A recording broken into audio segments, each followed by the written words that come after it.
Bonjour, bienvenue sur la vidéo des énergies de la nouvelle lune du 2 juillet 2019. Alors l'heure c'est, il me semble, hop ici, 21h16 heure de Marseille, comme vous pouvez voir là où je suis. Donc voilà, cette nouvelle lune très très puissante, comme vous pouvez le voir, beaucoup d'énergie dans l'axe ascendant, descendant au niveau de l'horizon. Alors, pour commencer, donc je vais me présenter. En fait, je m'appelle donc Alexandre, je suis astrologue professionnel. Donc, si vous voulez me poser des questions, je suis dispo. Vous avez toujours, je le dis à chaque vidéo, mon mail en dessous, dans l'endroit correspondant, en dessous de la vidéo. Et comme c'est la période des soldes, je vous propose de répondre à vos questions pour un tarif complètement dérisoire de 5 euros. Donc, vous m'envoyez pour une question d'ordre affectif, professionnel, urgentissime personnel, ou ce que vous avez envie, vous m'envoyez par mail, dans le mail, dans la description, votre demande. Vous aurez ensuite le lien pour me payer la forte somme de 5 euros et je répondrai à votre question. Je pense prévoir à peu près 10 minutes pour la réponse. Alors ensuite, ça sera ou par téléphone ou par mail, comme vous voulez. Donc on voit ça ensemble par courriel. Euh, mais le mieux, c'est, bon, je pense, par téléphone. Ou Skype éventuellement. Je fais pas mal de consultations. Ou par Skype. Ou FaceTime même. Pour ceux qui ont Apple. Voilà, donc pour ceux que ça intéresse, n'hésitez pas. Il faut profiter des soldes, si on peut dire. Donc là, au moins, ça vous permettra de vraiment me connaître, voir mes compétences. Donc voilà, 5 euros la question, 10 minutes. Après, tout dépend. Si c'est quelque chose de beaucoup plus important, ben on voit si on dépasse ou s'il faut aller sur autre chose. Voilà, donc n'hésitez pas à me contacter dans mon courriel. Je réponds à vos questions. Voilà, alors commençons avec cette nouvelle lune particulière dans le signe du Cancer. Donc, on a dans l'axe nœud sud, nœud nord, toujours pareil, hein. Donc cette fois, on avait au nœud sud depuis un certain temps la fameuse conjonction des deux maléfiques de l'astrologie antique, qu'ils appelaient comme ça, Saturne et Pluton. Donc vu aujourd'hui, et vu qu'on est dans la pensée plutôt humaniste, eh ben, ça adoucit un peu les mœurs, et maintenant ces deux planètes sont vues comme euh, la possibilité d'évoluer en conscience. Voilà, donc après, moi je suis plus sur de l'astrologie traditionnelle, mais je ne rejette absolument rien. Je m'adapte en fait, et j'essaye surtout d'expérimenter, voir vraiment ce qui fonctionne le mieux. Et pour moi, pour l'instant, je suis sur la traditionnelle. Donc, euh, voilà, pour moi, chaque planète va être un archétype. Donc, un archétype, euh, c'est un paradoxe, c'est euh, diverses possibilités de traduction en pensée digitale euh, et sémantique, donc linguistique. Et donc c'est là toute la difficulté de l'interprétation, euh, c'est de trouver donc les bons mots qui pourront à la fois décrire une réalité subjective et objective pour que tout le monde puisse s'y retrouver. En tout cas, ces deux archétypes-là, Saturne et Pluton, sont toujours là dans le fameux signe du Capricorne, qui est cette fois l'ascendant pour cette lunaison, et opposé à notre nouvelle lune, qui est d'ailleurs une éclipse.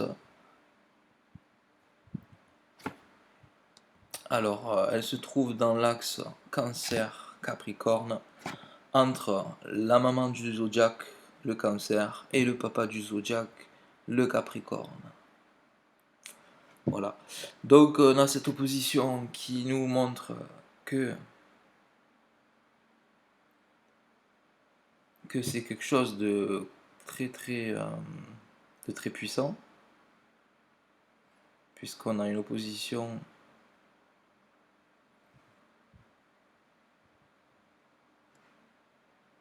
de les deux luminaires opposés aux deux planètes qui peuvent faire bien des tracas. dans la vie de l'être humain. En tout cas, ce qui est sûr, c'est que là, tout ce beau monde crée sûrement des événements dans la vie de tout un chacun, au niveau relationnel, puisque là, on est dans l'axe 1-7, secteur maison 1, secteur maison 7.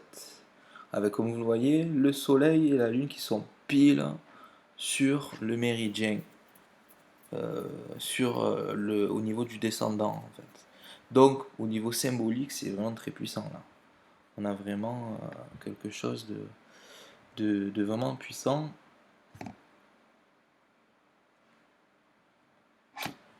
Et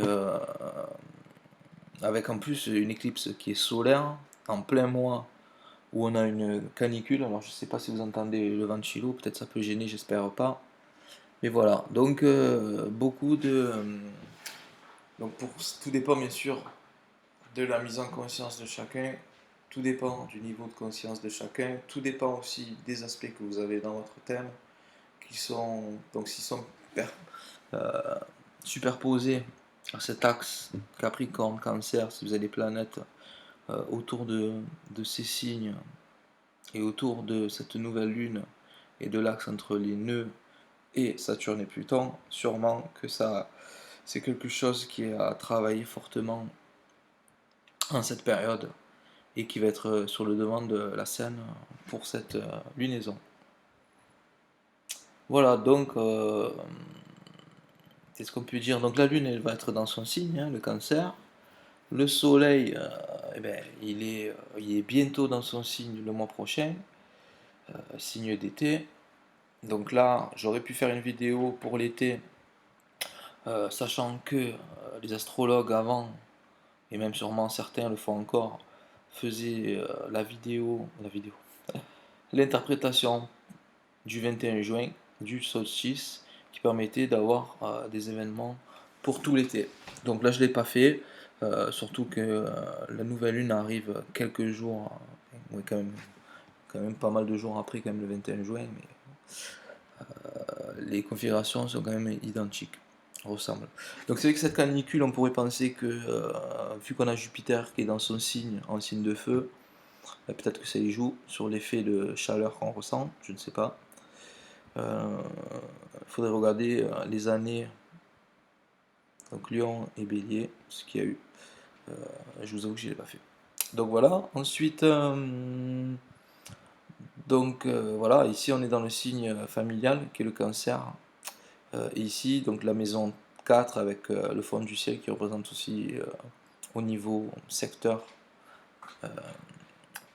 le foyer, donc du passé, du présent et du futur. Et on a notre petit Uranus qui vient semer un peu le trouble là-dedans. Donc on a bien finalement sûrement une mise en mouvement des énergies au niveau du foyer. Donc après, comme on le voit là ici en cliquant, je vois qu'elles ne sont pas très négatives, mais bon, il peut y avoir voilà, des envies de réfléchir aux problèmes qu'on peut trouver dans le foyer. En tout cas, aux problèmes relationnels, ça c'est sûr. Est-ce que je m'autoprotège trop dans mes relations avec l'énergie du Cancer? Est-ce que je me protège trop plutôt en mode Capricorne, alors que je devrais justement prendre mes responsabilités? Responsabilité, donc c'est le Capricorne. Cancer, on est plus dans les signes de jeunesse, en relation, en analogie avec la Lune, qui représente la toute petite enfance. Donc voilà, là c'est comme s'il y avait une mise en lumière euh, de l'enfance en fait, et des schémas qu'on a pu avoir dans l'enfance, et qui sont opposés à ce qui nous est demandé, donc une certaine maturité dans notre façon d'être, dans notre façon de nous comporter avec l'ascendant. Maintenant, il y a une facilité apparemment à se trouver ici, puisque le nœud sud représente la facilité quand même, mais une facilité tout en sérieux avec Saturne, et tout en remise en question avec Pluton. Donc quelque chose de pas simple. Ici, vous avez aussi une conjonction entre le mental et la mise en action. l'envie d'expérimenter, tout ça dans les signes de feu. Donc ce qui fait que beaucoup de gens ont quand même de l'énergie, je pense, en ce moment. Surtout ceux qui ont les dominantes de ces planètes-là. Donc ça, si vous ne connaissez pas, demandez-moi. Je regarde votre thème, je vous dis si vous l'avez en dominante, ça s'analyse pas simplement comme ça. Et donc en signe de feu, donc ici on n'a pas vraiment d'aspect avec Jupiter, mais on a quand même ces trois planètes qui sont deux planètes personnelles, plus la planète qui nous met en relation avec la société Jupiter. Et ces trois planètes sont en signe de feu, donc beaucoup d'énergie, de dynamisme et d'enthousiasme là-dedans. Ce qui manque un peu, c'est l'énergie de l'air. On n'a que Vénus qui est en signe d'air, donc la communication est un peu plus light. Surtout qu'on a Uranus ici dans le secteur 3 qui est en relation avec la communication. Donc mais qui peut quand même faire bouger les choses au niveau communication. En tout cas, envie de communiquer différemment avec Uranus. Ensuite, on va passer aux aspects. Donc, un aspect rouge. Donc, on a toujours notre fameux Jupiter-Neptune. Donc, relation entre une amplification de la désillusion, des doux rêves qu'on pourrait avoir par Neptune. Donc, d'un côté négatif, bien sûr. Ensuite, l'opposition. Ici, bon, on en a parlé. Soleil-Saturne, ça peut donner des frustrations par rapport à son choix d'être, comment on est par rapport aux autres. Pluton, opposé au Soleil, ici, il vient remettre en question justement son choix d'être.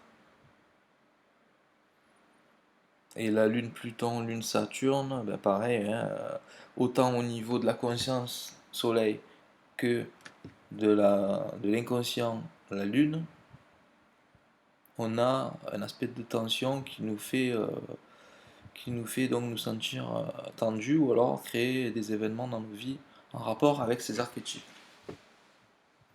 Ensuite, on a donc un carré ici entre Uranus et Mercure, donc le mental et le mental supérieur. Donc, difficulté au niveau raisonnement.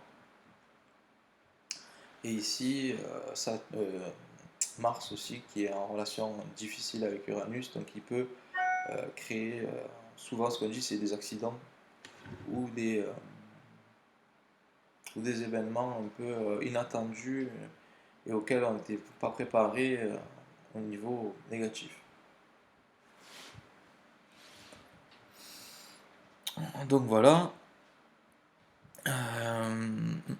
Qu'est-ce que je pourrais vous dire d'autre? Tac, ça c'est bon. On va passer en trigone pour avoir des positifs. Donc en positif, on est surtout sur les angles. Donc au niveau professionnel, avec le milieu du ciel, ici, il y a peut-être une affirmation. C'est un, c'est un mois, une lunaison qui va être positive au niveau de l'évolution, en tout cas de l'affirmation professionnelle, pour certains, toujours, hein, c'est toujours pareil, c'est pour certains. Dans l'ensemble, vu que ça apparaît dans la lunaison, c'est-à-dire que tout le monde est touché positivement par cet aspect-là. Donc ceux qui ont des difficultés professionnelles, au niveau professionnel, de s'affirmer avec le soleil et à la fois euh, de, de trouver un, un terrain d'entente émotionnelle favorable dans la profession, et bien ça sera un peu plus calme ce mois-ci en fait, hein. Pour ceux qui ont déjà un aspect comme ça, ça sera beaucoup plus calme. Et pour ceux euh, qui ont un aspect négatif dans leur thème entre justement le côté professionnel et la façon d'être, ça sera encore adouci aussi ce mois-ci, donc profitez-en. Donc au niveau professionnel, c'est peut-être pas le moment de... Enfin, si vous êtes en vacances, c'est mieux pour vous, mais voilà, en tout cas, au niveau professionnel, il pourrait y avoir des choses qui pourraient s'arranger pour certains. Et rester neutre pour d'autres si vous aviez des aspects négatifs au départ. Uranus, par rapport à votre façon d'être, donc vous permet de trouver une certaine liberté que vous n'aviez peut-être pas auparavant, donc c'est toujours pareil, tout dépend des problématiques que vous avez quand vous analysez les énergies par rapport à votre thème. Si vous avez des problèmes relationnels où vous ne pouvez pas prendre votre indépendance, Ici, il y a une possibilité justement que l'énergie coule tranquillement entre ces deux signes de terre. Et donc, il y a une construction possible d'une certaine indépendance en général, toujours, parce que là on est sur le thème général, donc après à vous de voir dans votre thème Uranus comment il est touché, les aspects et aussi les transits actuels. Donc je ne peux pas voir ici, c'est pour ça que je vous dis de m'envoyer votre question pour que j'analyse tout ça. Euh, mais là, donc, là, ça touche vraiment l'indépendance de l'être. Donc voilà, si vous êtes interrogé, vous vous questionnez par rapport à votre indépendance personnelle, et ben voilà, là vous avez un aspect qui peut être positif. Donc tout à analyser le reste de par rapport à votre thème, pour voir comment ça joue en positif chez vous. Et voir si c'est le bon moment justement pour prendre un mouvement d'indépendance dans vos relations, dans éventuellement une mise en place d'une profession, etc. Euh, Ensuite, voilà, pour les aspects verts, il n'y en a pas beaucoup, et il n'y a pas beaucoup aussi d'aspects bleus, hein. Donc ici c'est Neptune et Saturne. Principe de réalité, principe de rêve. Les deux s'entendent bien, mais bon, Sectis c'est pas super puissant, en tout cas, bon, ils sont depuis un certain temps en connexion positive, donc possibilité de mettre en place des rêves dans la réalité, ou possibilité de trouver des façons concrètes de réaliser ces rêves. Bon, on le lit dans le sens qu'on veut. Voilà, voilà. Ici, une opposition, parce que bien sûr, Uranus est sur le milieu forme du ciel, donc des changements à prévoir euh, dans le foyer, dans la vie du foyer. Donc, s'il y a un déménagement, pourquoi pas. Donc, toujours pareil, après, il faut vérifier. C'est-à-dire que dans votre thème astral, il va falloir voir l'aspect que fait le transit d'Uranus éventuellement à d'autres planètes pour voir si, en quoi, qu'est-ce que ça va changer. Si ça va changer l'endroit où vous êtes, donc le foyer ici, si ça va changer votre relation de couple, si c'est un aspect par exemple à Vénus, si ça va changer au niveau professionnel, un aspect au milieu du ciel, comme ici par exemple, un aspect à votre maître du MC, donc après avoir dans votre thème. Voilà, en tout cas, Uranus là a une position très stratégique là, hein, parce qu'il est vraiment, il est vraiment dans, voilà, dans le fond du ciel.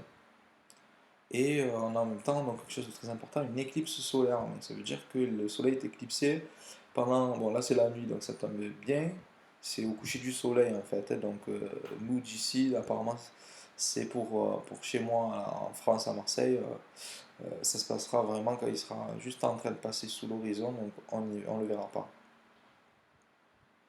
En tout cas, bon voilà, au niveau symbolique, le soleil est éclipsé, hein. Donc la conscience est moins là, et peut-être que la lune va prendre le pas puisqu'elle est dans son signe. Donc la lune va représenter l'inconscient, et donc laisser la place que prend le conscient d'habitude est prise par l'inconscient. Donc comme on dit, l'inconscient c'est quand même 90% de nos fonctionnements. Donc imaginez que les 10% de conscience s'en vont et qu'on laisse la place à l'inconscient, il y a des possibilités de vraiment travailler sur soi euh, très positivement. D'ailleurs, ce que je ne vous ai pas dit, c'est que donc, je suis astrologue professionnel, mais je suis aussi hypnothérapeute. Et donc là, c'est un aspect pour moi que je trouve très très important et très intéressant pour travailler justement sur l'inconscient, ces choses que l'on fait justement en hypnose. Et donc là, si le conscient et que c'est carrément volatilisé et qu'on laisse parler vraiment l'inconscient, il y a vraiment des moyens de faire avancer les choses dans beaucoup d'aspects de nos vies, sous hypnose ou même en conscience, rien qu'en discutant autour de votre thème, si vous me posez la question, voilà, si on discute ensemble par téléphone, voilà. Et donc vraiment là, il y a vraiment, je pense, quelque chose vraiment à faire au niveau, si vous avez vraiment des problèmes au niveau relationnel, donc c'est toujours pareil. Là, moi, je vous développe un peu ce qu'on voit dans les énergies. ça permet de prendre conscience, mais est-ce que vous travaillez vraiment euh, vos problèmes, hein? Je suis pas sûr. Moi, par exemple, ce que j'aime bien, et je le fais moi-même et je le propose justement aux gens, c'est justement d'être justement ce miroir, un peu comme la lune qui reflète la lumière du soleil, euh, pouvoir être quelque chose d'objectif, non touché émotionnellement en fait, et pouvoir vous refléter justement ce que je vois de vous en fait, pour vous permettre d'avancer. Et derrière, vous proposez justement voilà, de travailler ça, ben, soit en discussion, un peu comme du coaching, parce que j'étais aussi formé en coaching, à ce moment-là, mettre à plat les actions qui auraient à mener euh, sans fermer les yeux, hein, bien sûr, voilà, en coaching. Et après, pour ceux qui veulent fermer les yeux et se recentrer sur leur inconscient, c'est chose qui est vraiment mise en avant là, avec cette éclipse solaire. C'est vraiment possible là ce mois-ci, donc vraiment là, moi je vous invite vraiment à me contacter, quoi. Donc déjà, dans un premier temps, comme je vous disais, pour une analyse rapide, voilà, sur votre thème, et éventuellement, si après vous voulez aller plus loin en hypnose, donc ça c'est bien sûr si vous êtes dans le coin de la région, moi je suis entre Aix et Marseille. Donc voilà, si vous voulez, n'hésitez pas à me contacter, ou si vous avez des questions, je suis prêt à y répondre pour qu'on fasse plus ample connaissance par exemple, et vous connaissiez un petit peu plus mon travail. En tout cas, si vous avez des questions aussi, n'hésitez pas à me les poser dans les commentaires en dessous. Euh, je vous dis ben, à la prochaine vidéo pour la pleine lune qui aura lieu sûrement toujours dans, je pense, j'ai pas regardé, mais toujours dans l'axe Cancer Capricorne. J'ai pas vraiment regardé parce que je prévois pas. Je sais qu'il y a certains youtubeurs qui préparent toutes leurs vidéos à l'avance et qui les diffusent au fur et à mesure. Moi, en fait, je préfère les faire en temps réel pour ressentir un peu l'ambiance globale, même si, bien sûr, la vidéo, je la fais quand même quelques jours à l'avance pour que vous l'ayez en temps voulu et que vous puissiez profiter des éclipses, des nouvelles lunes, des pleines lunes au moment précis pour pouvoir justement intégrer, symboliser en vous les énergies, pour pouvoir éventuellement faire de la méditation le jour J. En tout cas, voilà, mais c'est vrai que moi je prépare pas donc toutes mes vidéos à l'avance et j'essaie justement de l'adapter à la conjoncture aussi actuelle. Donc c'est pour ça que je vous parlais, vous voyez, de canicule. Si j'avais prévu toutes mes vidéos par exemple en décembre, j'aurais pas pu vous parler de ça, à moins que vraiment j'adapte le truc en fonction de la période. Enfin voilà, donc c'est un peu tout. Donc je suis sûr qu'après il y a tellement de choses à analyser dans un thème que je ne peux pas tout vous dire comme ça dans la vidéo là. Donc sûrement j'ai juste renvolé d'autres choses. Euh, mais voilà, le principal je pense que c'est ce que je vous ai indiqué ici. Pour vous en dire un peu sur moi, je suis ascendant Capricorne.